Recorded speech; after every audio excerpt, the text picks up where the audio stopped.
Assalamu alaikum wa rahmatullahi wa barakatuhu. I purchased this Electromin battery in the month of October, 27th October 2023, and I paid a quite good amount. It was 355 reals. Other batteries with other brands were coming in 250 or something like this, but every battery goes finished in 1 year.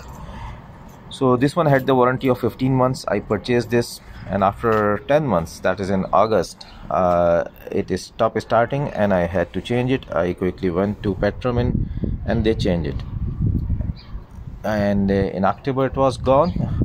November, August, September, October, November. In the mid of November I had a problem and I gone again to Petromin. They said no, your warranty is void.